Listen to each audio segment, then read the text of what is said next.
Shalom, everyone. Shabbat shalom to all of our brothers and sisters out there in YouTube land and on Facebook and other platforms out there. So we're going to be continuing our Sabbath book by book, chapter by chapter readings. So we're going to be doing first Leviticus 12 to 13, and then we'll be switching gears to Ayub, Job. I believe we're at what, Mom? 3 and 4? Oh, I have to look. I'm not sure. I'm pretty sure it's 3 and 4 because I know we did Job 2 last week. So I'm pretty sure and other platforms out there. So we're going to be continuing on. Wonderful. All right, here we go. Who was that? I don't know. I think a bot out there is trying to mimic me. Either that or the video. We had a copy of our video in the background. Let's see here. Come on, voice, don't fail me now.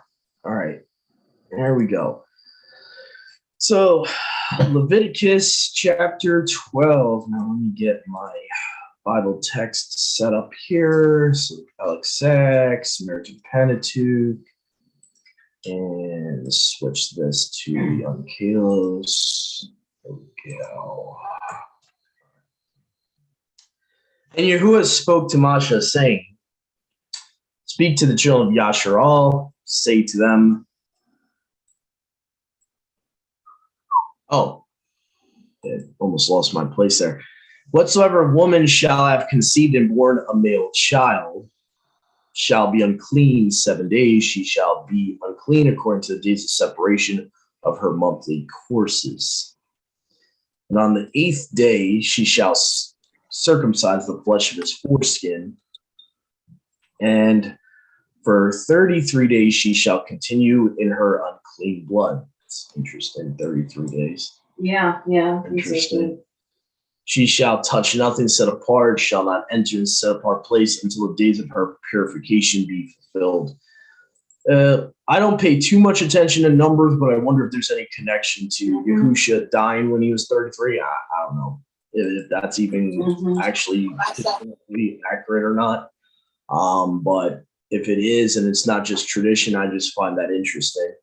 But if she should have born a female child, then she shall be unclean twice 7 days, so 14 days, according to the time of her monthly courses, and for 66 days shall she remain in her unclean blood. The only reason I could think of why it's double, maybe because Eve's the one that first ate of the fruit. So in Yahuwah's eyes, her uncleanness should be double for all women. It's very possible. Since Adam was the second to eat of it, could be why he has a least of a day, a least amount of uncleanness of the separation when a male child is born versus a female child. Possible. "And when the days of her purification shall have been fulfilled for a son or a daughter, she shall bring a lamb for a year old without blemish for a whole burnt offering, and a young pigeon or turtle dove for a sin offering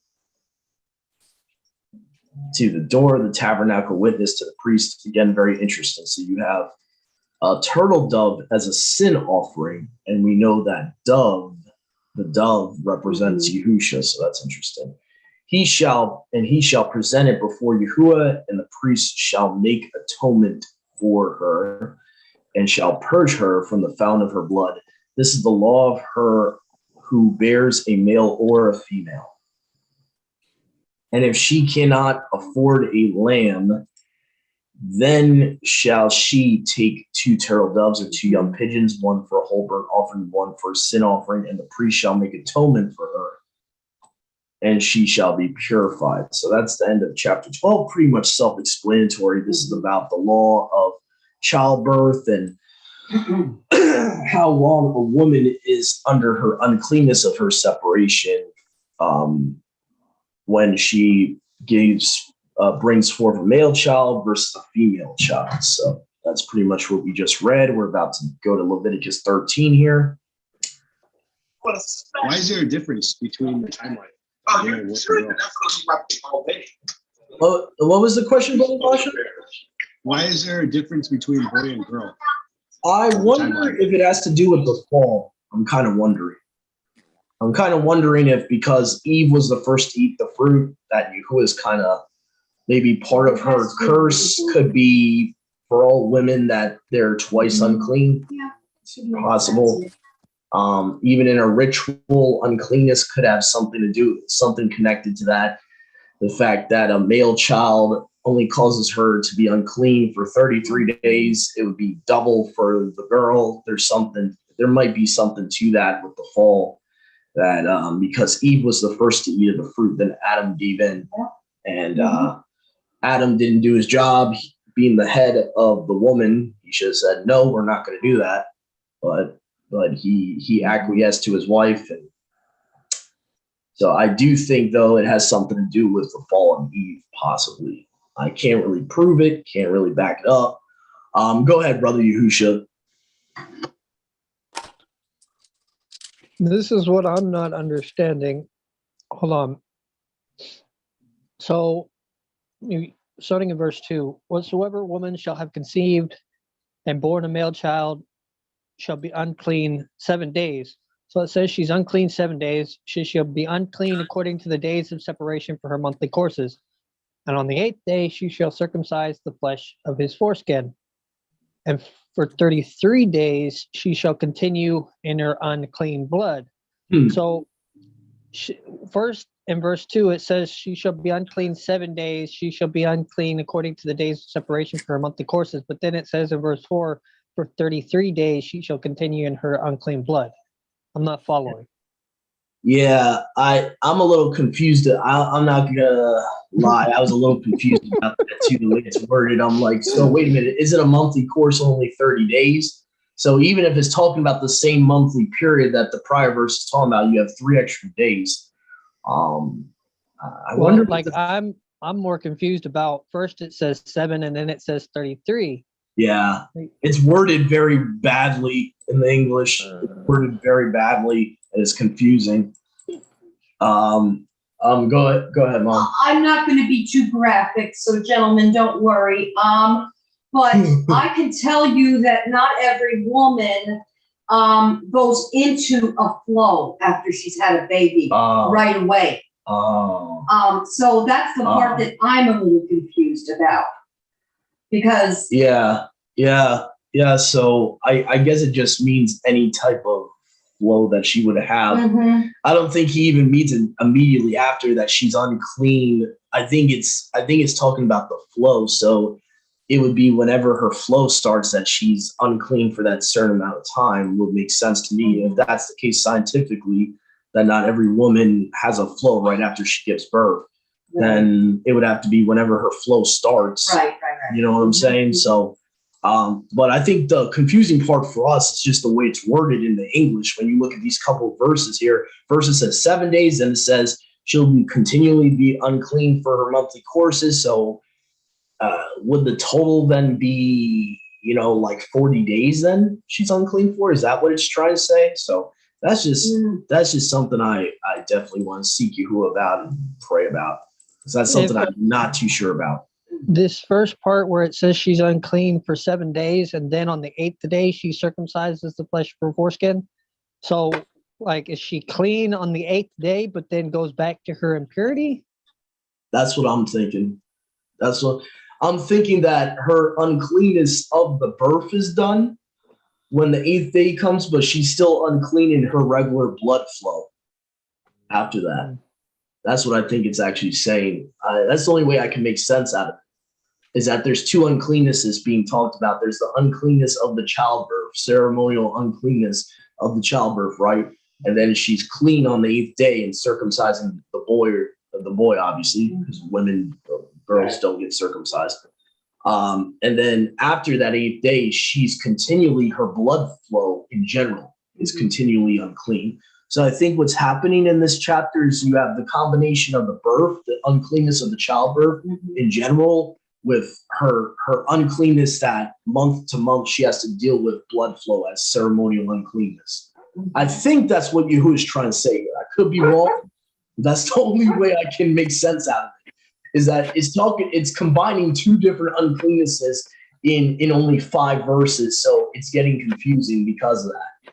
And so, like, generally, if you go to other places in Leviticus, Numbers, and all that, it will talk about a woman's blood flow generally makes her unclean. So it could also be talking about two different uncleannesses in the same chapter. That's the only way I can make sense out of it.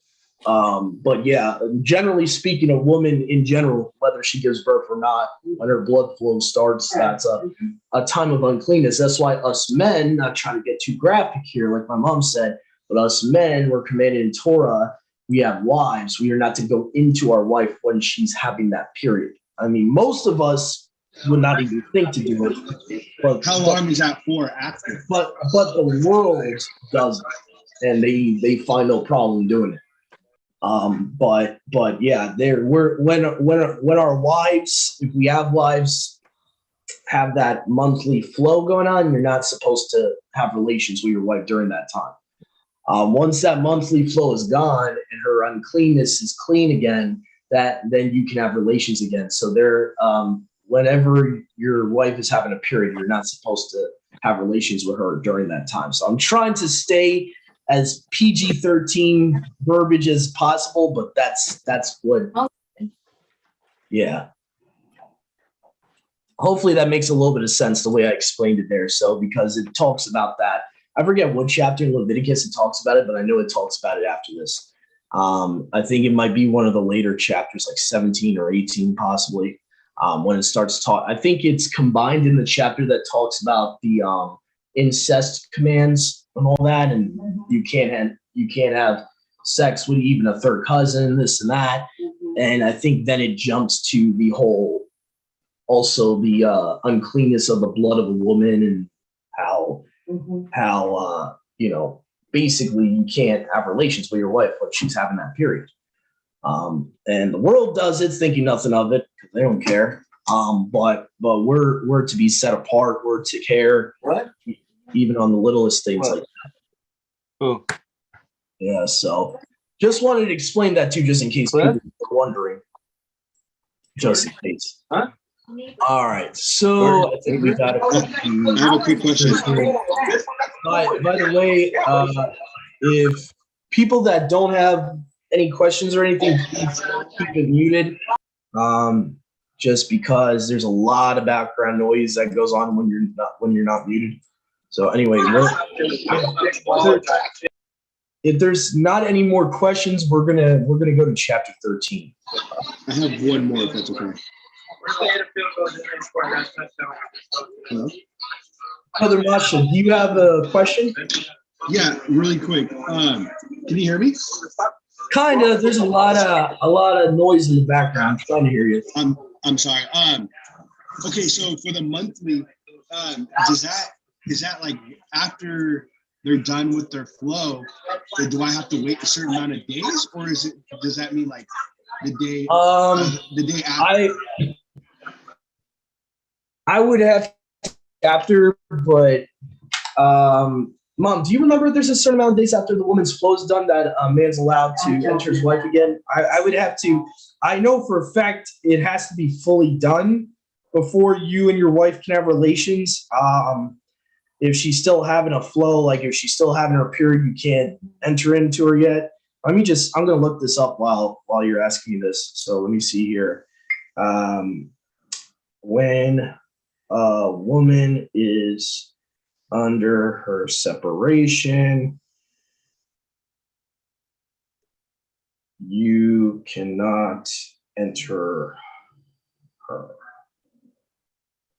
Yeah, so this is why, by the way, people, I don't make my videos for kids. This is exactly why. Because I probably get flagged. I probably get some stupid flag about this topic from YouTube because they're dumb. At least they're learning the right way instead of the stuff they teach in school. Yeah, but the world would consider this disgusting and you're being perverted. So that's why I can't make my videos for children, because they'll try to say that this is wrong to speak on if children are present.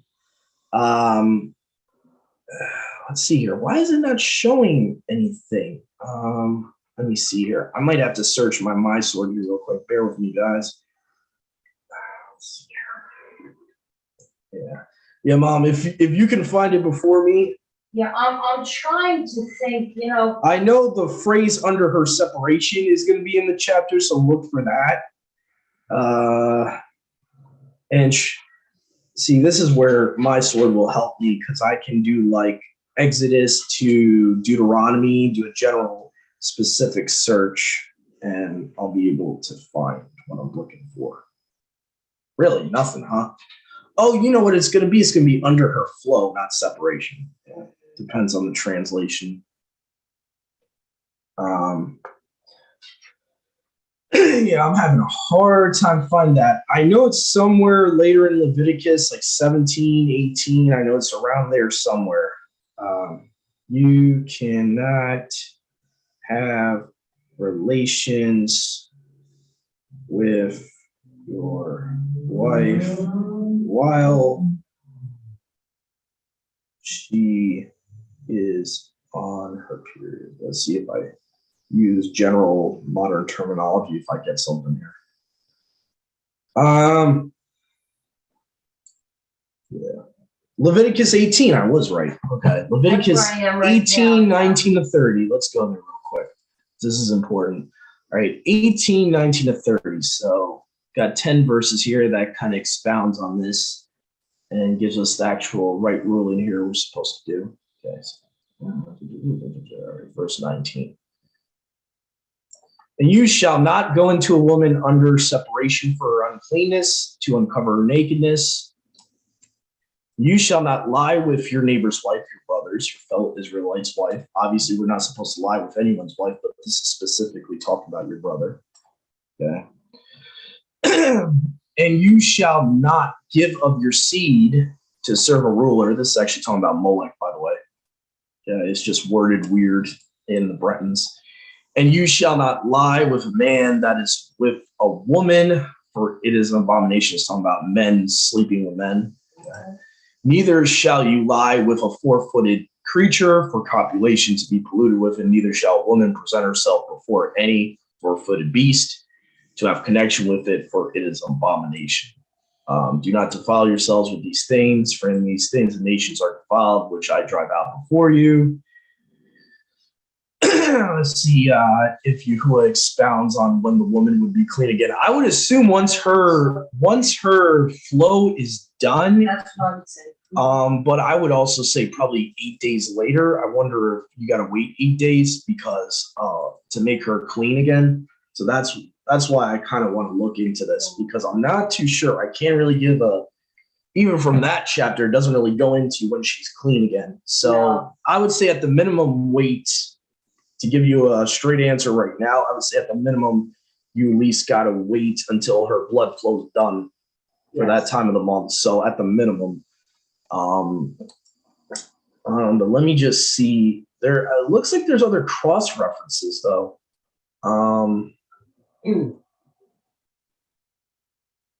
Yeah, you also can find this, by the way, Leviticus 15. If any man lie with her at all, and her flow is upon him, he shall be unclean 7 days, and all the bed where he lies shall be unclean. Okay. Oh, it's even mentioned in Ezekiel.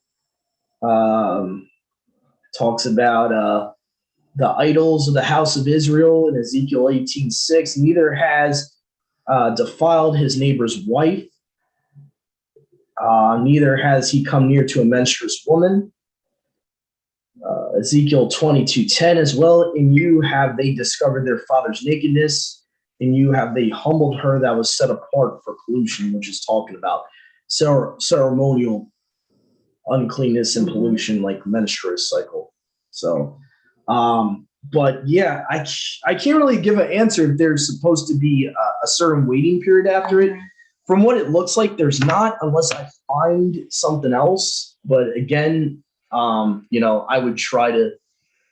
would want to seek more into this concept. But I would say for right now, at the minimum, you would have to wait until your wife's menstruous cycle is completely finished before even having intercourse. So that's that's really the only answer I can give you right now because that's the only answer I see. I don't see any waiting period mentioned in Torah, so I don't know.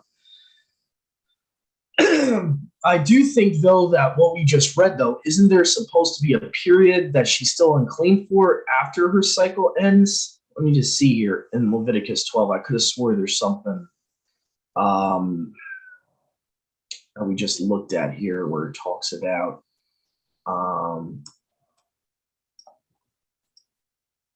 purification after childbirth. I mean, it says here in general perspective, it says in verse 3 that on the 8th day after her monthly courses, she would be clean after that. So technically, there is kind of a waiting period in general for a woman to be clean. And I would just assume Yahuwah would not want us knowing our wives while they're still technically ceremonial unclean for another 7 days. I would say to be safe, and I could be wrong, but to be safe, you guys might want to wait like an extra 7 days after her cycle's done, just to be safe. Go ahead, Brother Yahusha. I don't think that should say monthly course. Okay. Because this is talking about after she gives birth, and she doesn't necessarily have to be on her period to give birth.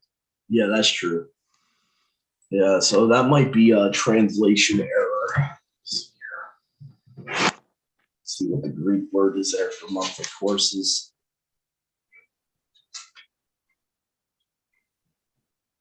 Leviticus 12, what is that? 12 verse 2. All right, so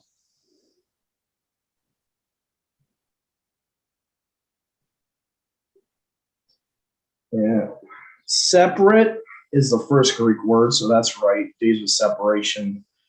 Now, where they might be messing up is of her menstruation. You just see here, they might be assuming that it's talking about menstruation is probably what happened. Yeah, I don't see anything that's indicating menstruation in the Greek there. So, yeah, that could be an assumption on the translator's part, because the two words that they translate for her menstruation course, neither one of those are referring to menstruation. So I don't know, that could have been an assumption on the translators. So I don't know. So if that's the case, then I really can't use this as proof that you need to wait 7 days. I really don't know. I think that's something just to pray to Yahuwah about. I really don't know. There's nothing in Torah that I've seen so far that would say you have to wait a week after menstruation's over. I don't know. So that's something you're going to have to ask Yahuwah about to give you discernment about and give you wisdom about. So that's the best I can answer that. Unfortunately, that's one thing that is silent, it seems, so far in Torah. I mean, I'm definitely going to keep my eye out if I come across something later in Leviticus, but it might be in Numbers somewhere. I'm not too sure. I haven't read Numbers in a while, so there might be somewhere about the uncleanness stuff that might give us a hint. So anyway, so let's see. Leviticus 13, laws and tokens whereby the priest is to be guided in discerning the leprosy. Okay, so this is talking about laws of leprosy. And Yahuwah spoke to Moshe and Aaron, saying, if any man should have in the skin of his flesh a bright, clear spot, and if there should be in the skin of his flesh a plague of leprosy, he shall be brought to Aaron the priest or to one of his sons, the priests. Okay. And the priest shall view the spot in the skin of his flesh, and the hair in the spot be changed white, and the appearance of the spot be below the skin of the flesh. It is plague of leprosy, and the priest shall look upon it and pronounce him unclean. Okay. Mom, can you take over? Yeah, sure. If the spot on his skin is white but does not appear to be more than skin deep, and the hair in it has not turned white, the priest is to put the infected person in isolation for 7 days. On the seventh day, the priest is to examine him, and if he sees that the sore is unchanged and has not spread in the skin, he is to keep him in isolation another 7 days.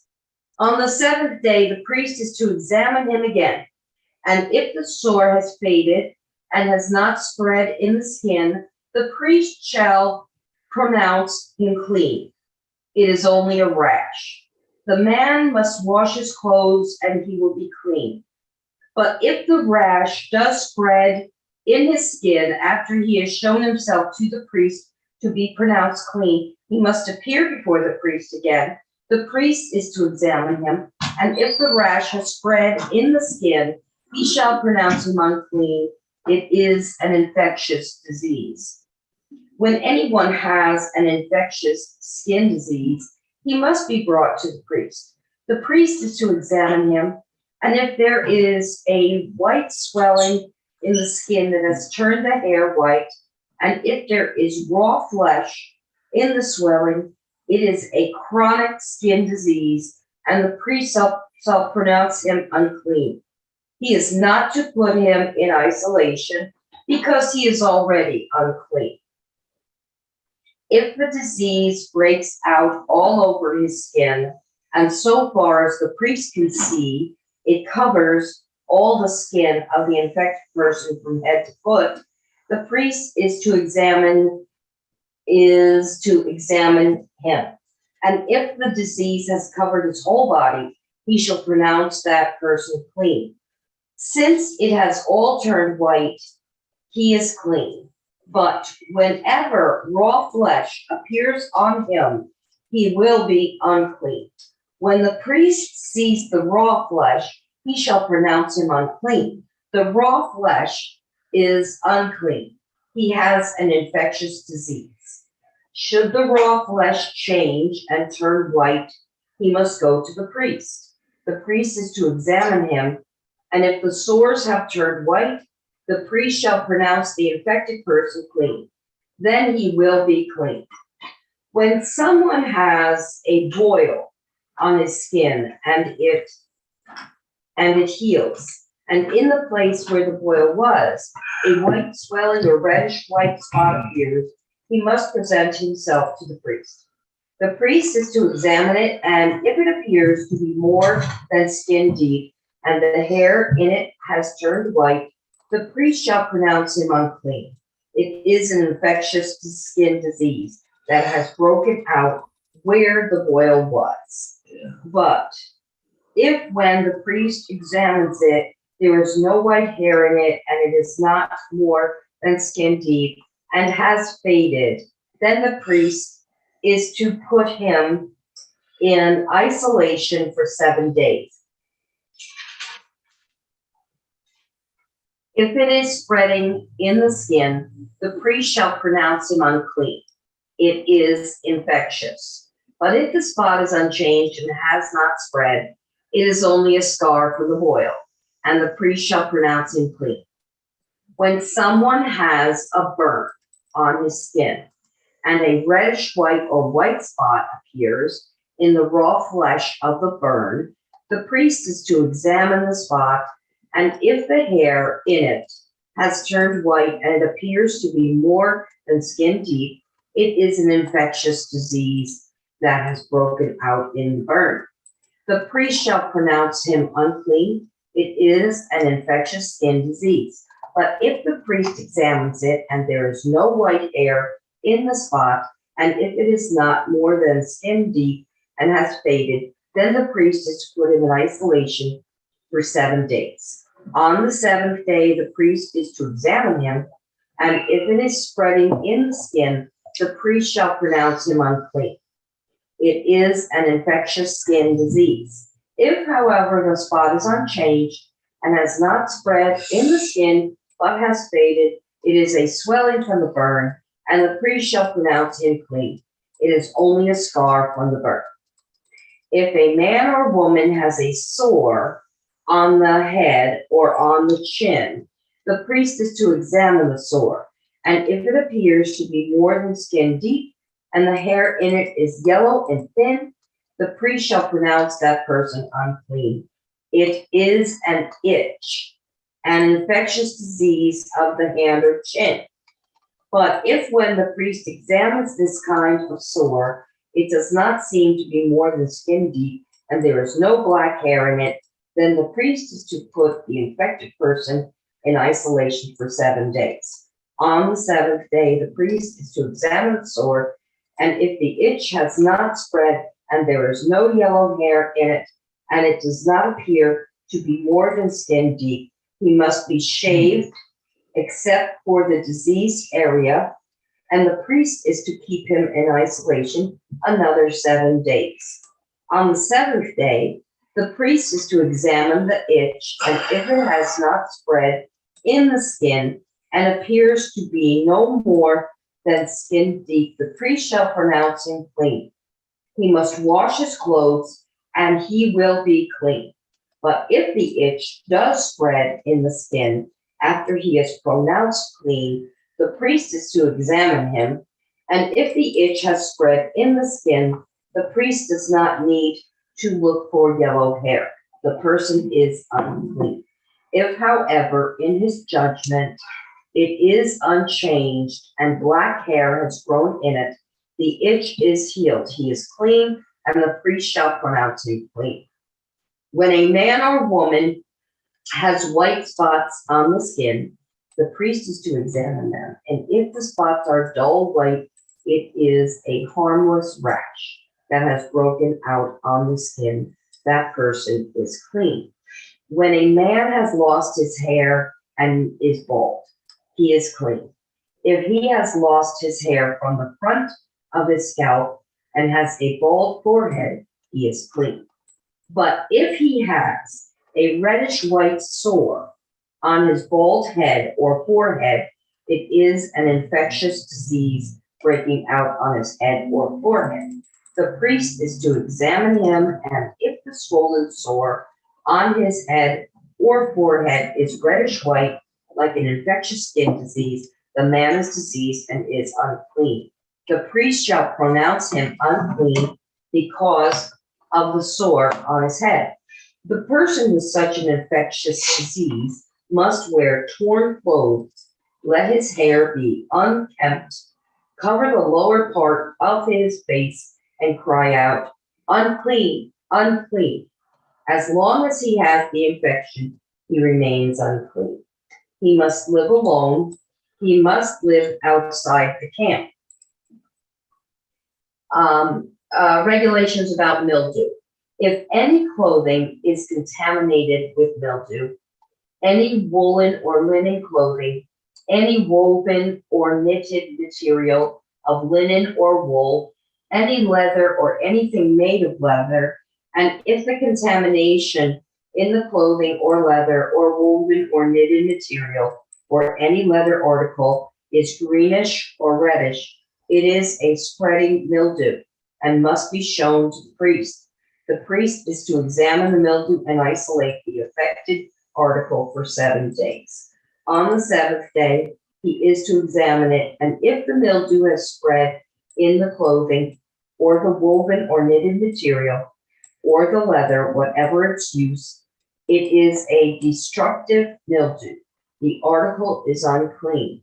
He must burn up the clothing or the woven or knitted material of wool or linen, or any leather article that has contamination in it. Because the mildew is destructive, the article must be burned up. But if when the priest examines it, the mildew has not spread in the clothing or the woven or knitted material or the leather article, he shall order that the contaminated article be washed. Then he is to isolate it for another 7 days.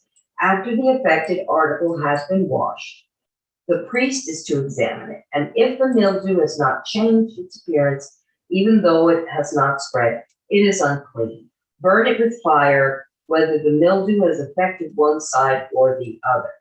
If when the priest examines it, the mildew has faded after the article has been washed, he is to tear the contaminated part out of the clothing or the leather or the woven or knitted material.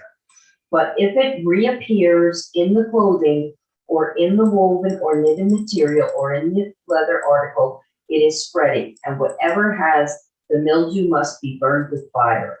The clothing or the woven or knitted material or any leather article that has been washed and is rid of the mildew must be washed again, and it will be clean.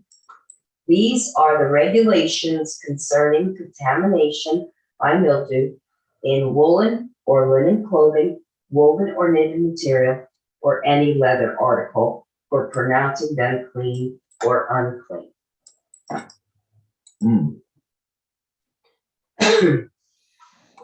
Yeah. So, so this has to do with like actual leprosy, which I've actually seen firsthand. I had an old friend that I considered like a big brother years ago, passed away around 2014. I think it was around 14 or 15, and he had leprosy for a while. Like leprosy is actually the color of paper. So that is what leprosy is. It's not pigmentation. It's not melanin. Okay. No. I understand there's people out there that try to say that. That's incorrect. I've seen leprosy firsthand myself. Or my bad, I'm confusing it with eczema, but it's pretty much the same thing. It's like these white spots, pure white. It's not light skin, okay, or light colored skin. Go ahead, Brother Yahusha. So this is something that I saw the other day, and then I started digging into it, and I'm not really sure where I stand, but I just want to kind of throw it out there. So you have in verse 45, you have it say, "And the leper in whom the plague is, let his garments be torn and his head uncovered, and let him have a covering put upon his mouth, and he shall be called unclean." So what I was looking at was that this leper is to uncover his head. If you're uncovering your head, then that means that your head was previously covered. Some other things that I saw, like when I was digging into this, were that when I forget their Hebrew names, but Shadrach, Meshach, Abednego were cast into the fire, part of their garments were head coverings. They had turbans on. Another thing that I saw was that when David went up to the temple to fast and weep with his men, it says that he removed his sandals and they covered their heads. What are your thoughts? That would kind of contradict Paul's letters. I This is wonder not if a there's covering. a different. This is not a covering, though. This is veil. He said, "Don't veil your heads." Okay, yeah, like prayer shawl type of thing. Okay. No, like a turban is not a veil. Oh, okay. Like what you have the priests, the Okay. Luim putting on a turban, and there was a verse that said when Aharon's children, when his sons were killed, Moshe told him, don't remove your turban, don't remove any of the garments, don't go out. So we had like these priests wearing turbans. They wore head coverings when they would come before Yahuwah. Not a veil, obviously. They wouldn't veil themselves, but they would wear, their garments and their turbans. But I'm also seeing that other people had these things coming before Yahuwah. Yeah, the reason I guess the reason the prayer shawl went into mind was because like traditionally today they'll use that as like a covering on the top of the head when they pray. So that's the reason what you were saying just brought to memory what Jewish people do today. There might be some biblical origin to that. I think the prayer shawl though is more of they use it more of a veil, like they literally cover their whole face. Like I'm talking more about just like a turban on your head. Like if I put my hood on top of my head. Yeah, like that. Yeah. or like the hat that you have on. Like I'm just seeing that, like right here, you have in this Leviticus 13:45, you have these regular people, and they're saying they catch leprosy, and now they have to have their head uncovered, Hmm. um, meaning that they had their head covered previously. Hmm. Then, like I said, you have the three that were cast into the fire. They were wearing turbans, um, and then not only were they wearing turbans, but Yahusha was in the midst of the fire with them. So they were when you read the type of garments that they wore, they had their coats, their pants, their turban, literally almost everything that a priest would wear, and they were in the presence of Yahusha. And then you have David, like going to the temple, taking off his sandals and covering his head or putting on a turban over his head. So just something that I noticed, man. Hmm. It's interesting.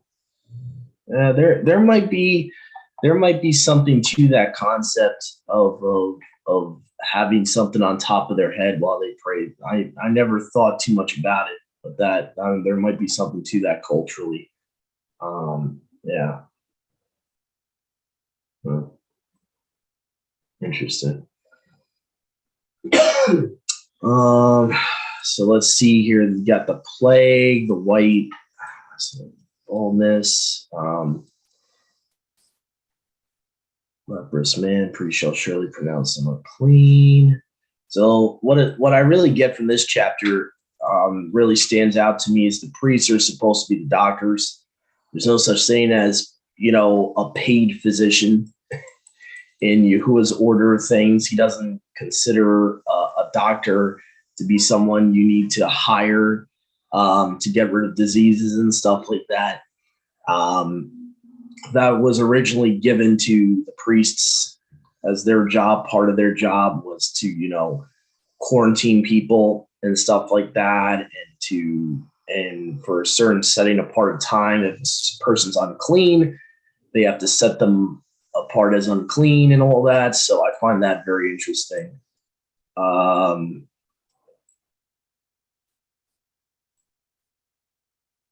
Let's see here. And also another interesting thing, the person that has this disease has to go outside the camp. Very interesting. Let's see here. So I'm just trying to see. Enough YouTube, enough. All right. And the priest shall look upon the plague, shall set apart plague 7 days. So again, it seems like the 8th day is when he's actually becoming clean. If the plague's not there anymore, the leprosy's not there, shall burn the garment, from the woven garments, because it is a confirmed leprosy, shall be burned with fire. Yeah, it was a lot easier for them back then to not have to worry about it. Oh, well, we can just make another garment. Today, for us, unfortunately, because we're such a, what's the word I'm looking for? Such an urban type of society. This would really be bad for our type of civilization, because you have to buy everything now. So think about it. Now you might have to burn a garment of clothing that you wear on yourself. So now you got to repurchase clothing because of a leprosy. So for us, it's definitely us fighting. It would be more of a fleshy issue if that happened to us nowadays, where back then they made their own clothing. They did not pay for a garment every time. So I think that's something we don't even realize, that we look at as a conveniency. Is kind of like an added burden for us now that we buy everything rather than making our own stuff. So that kind of sucks. You would have to replace whatever garment, you would have to burn in the fire if the leprosy didn't go away. So that kind of sucks for our type of civilization. Back then it wasn't that huge of a deal. Like I said, they made a lot of their own stuff. They made their own bowls. They made their own kitchenware, cookware, Go ahead, brother Yahusha. I don't know about it not being a huge deal. I mean, it takes a while to make. I would imagine it would take them a while to make some type of clothing. There's a lot of work put into that. Yeah, that's true. Yeah, that's true. Even though back then, Mom, I can't imagine what we pay now for cookware and Oh yeah, where that's I true. can't imagine they're paying that much for this for replacing stuff like that. There, if they had to buy, the material, I can't imagine them paying, Yeah, the what we pay nowadays. You know, so it definitely was not as expensive to replace a garment. yeah. For example, let's say my garment had leprosy and I could never get it out, even after washing it and everything it says here, Mhm. and I burn it just to replace a hoodie. You're talking about like $30 to $40, Mhm. just one little garment. So that's what I'm saying. Like, Yeah, it's more of a burden to us now because of the type of society we're in. Where we Mhm. barely make anything of what we own. Everything has to be purchased, and it's kind of a burden. Like, we that live in the city think of it as, oh, everything's easy, everything's accessible, but there's a flip side to that. There's a flip side to Mhm. having all these conveniences. That's what I was getting to. Go ahead, brother Yahusha. Old hand, sorry. Oh, it's okay. But yeah, I'm pretty sure it wasn't super easy for them, but it definitely, I don't think it's as big of a burden as it is now for us. Where, you definitely want to be cautious of trying to get that out, that leprosy out of the garment that you have. So yeah. All right. Let's see here. Trying to think if there's anything else. Second time if he's still unclean for 7 days. If it has not changed the appearance, plague has not spread. It is unclean. Okay, so I think that's pretty much self-explanatory. Most of that, what we talked about with the leprosy from the chapter my mom just read. Okay, so I think we're going to do a new recording because we're going to do now Job 3 and 4. We'll have a couple new readers here, and we're going to do Job chapter 3 and 4. You know what? Almost forgot to turn our heat off there. It was really cold this morning. Oh, man. All right. So let's see here. Leprosy garment, either worn or woof, or any leather article to pronounce it clear and clear. Okay, yeah. All right, so we're ready to go to our next portion of Ayub. All right, and sorry about my camera, guys. It's been frozen for whatever stupid reason, so I have to figure out why that's that. But please stay tuned, everyone. We will be starting our Ayub portion very soon, so stay tuned.